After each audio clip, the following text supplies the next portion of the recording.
James and jewellery export promotion council के माध्यम से क्वार्टरली और हर मंथ के आंकड़े डिक्लेयर किया जाता है। ऐसे देखें तो 2024 जून के अंदर जो कट एंड पॉलिश का हमारा जो एक्सपोर्ट था इंडिया से, वो टोटल एक्सपोर्ट था 8,496 करोड़ रुपीस का, और उसकी कंपैरिजन हम 2025 के साथ करें तो 2025 जून के अंदर जो हमारा एक्सपोर्ट है वो 6,692 करोड़ का है, यानी 22 पॉइंट जैसा डाउन फ्लो दिखने को मिल रहा है। उसकी पीछे की वजह मेन ये है कि अमेरिका के अंदर जो टैरिफ का अभी जो चल रहा है, पूरे विश्व के ऊपर दबाव बनाया हुआ है अमेरिकन गवर्नमेंट ने, और कोई फिक्स नहीं है, कभी 10%, कभी 25%, कभी 33%, कभी 20%, और ये अनुमान लोग लगाते हैं कि भाई टैरिफ क्या, नया टैरिफ क्या आएगा। इस वजह से अमेरिका के अंदर जो हमारा एक्सपोर्ट है डायरेक्ट और इनडायरेक्ट, वो अभी कम दिख रहा है,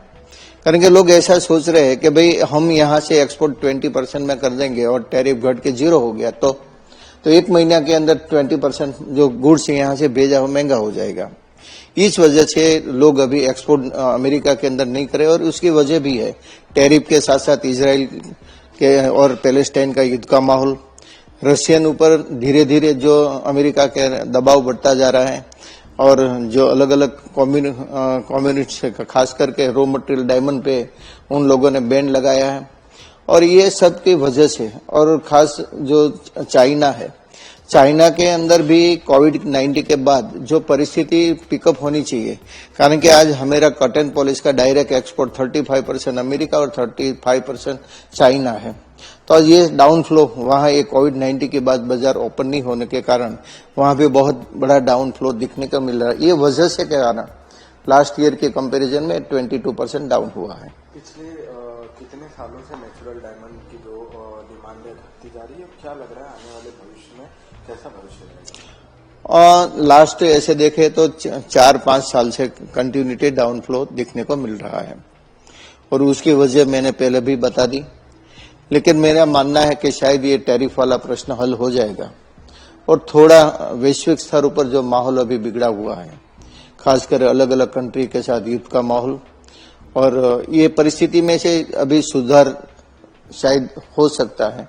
इस वजह से हम चौकस कह सकते हैं कि इस अच्छी परिस्थिति होने के कारण शायद एक्सपोर्ट बढ़ सकता है। सूरत की डायमंड इंडस्ट्री और रोजगार पे इसका क्या असर पड़ रहा है? सूरत डायमंड इंडस्ट्री को रोजगार के अंदर बहुत इतना बड़ा फर्क नहीं पड़ा है रत्न कलाकार को, क्योंकि उसके ऑप्शन में जो लैब-ग्रोन डायमंड ऑप्शन मिल गया है, तो आज लैब-ग्रोन डायमंड की जो प्रोसेस है वो सेम नेचुरल डायमंड के कंपैरिजन कर सकते हैं हम। वही वर्कर काम कर रहे हैं, वही इंफ्रास्ट्रक्चर काम लग रहा है, कोई अलग अलग प्रोसेस नहीं है, सेम टू सेम प्रोसेस जो नेचुरल में वो लैब-ग्रोन डायमंड में है। तो लोगों को अभी रत्न कलाकार को लैब-ग्रोन डायमंड का नया मार्केट उभरने के कारण अभी इन लोगों को रोजगारी मिल रही है, लेकिन एक बात चौकस है, इन लोगों की आमदनी के अंदर कट ऑफ हुआ है। रियल डायमंड की जो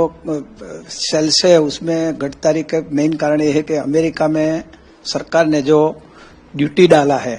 उसके हिसाब से असमझ में है व्यापारी लोग। सबको बिजनेस करने का है, लेकिन उसको क्या रेट मिलने वाला है, कितनी टैरिफ लगने वाली है, वो असमझ में, इसलिए अभी बिजनेस थोड़ा डाउन है। जो सॉल्यूशन भारत सरकार और अमेरिकन सरकार दोनों मिलके वो टैरिफ का सॉल्यूशन लाएंगे तो बिजनेस में कोई दिक्कत होने वाली नहीं है और बिजनेस भी अच्छा चलने वाला है।